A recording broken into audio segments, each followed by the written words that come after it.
Right guys, this next example is a wee bit harder, okay? So as you can see from this one, it's now got a line coming out of this bit of the angle as well here, okay? So the angles I'm going to give you in this particular example, I'm going to give you this angle here is 93 degrees, and I'm also going to tell you that this angle here is, we'll go for 14 degrees, okay?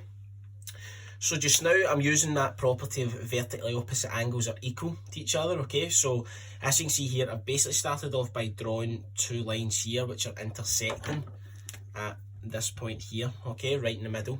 So if I know that this angle here is 93 degrees, first thing I'm going to do is the one that's vertically opposite, that one there is also 93 degrees, okay?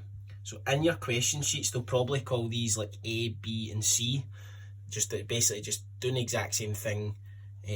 You're just trying to calculate what they are, okay? So right away I've worked out that one there's 93 degrees, okay? So I want you to be thinking just now how we could possibly work out the other two, okay?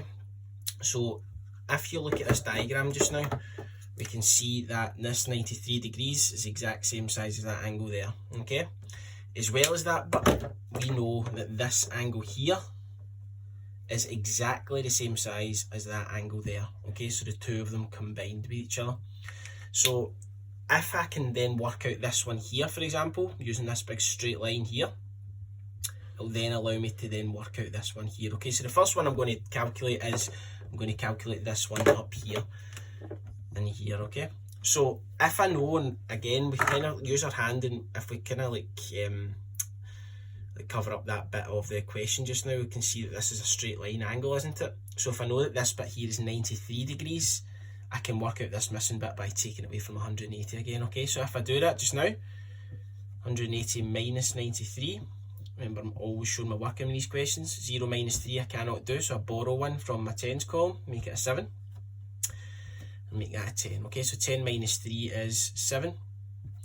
7 minus 9, now I can't do that again, so I'm going to need to borrow one from the hundreds column, make that 0.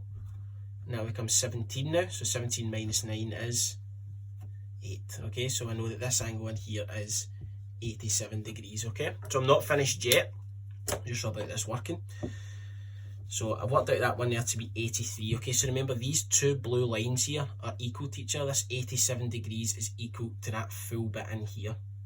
So if I know that they're equal to each other, and I know that this thing here, I'm just going to rub it a wee bit out just now so I've got a bit to write. If I know that this bit of it is 14 degrees, and I know that the full blue angle here is 87, can I possibly work out this missing one here? So have a wee think just now how I could work out that missing bit there. So I know the full bit there is 87, I know that one part of it's 14, so in order to work out that missing bit, all we need to do is 87 minus 14, just do it upstairs, downstairs, remember to show you're working. 7 minus 4 is 3, 8 minus 1 is 7, very easy one there.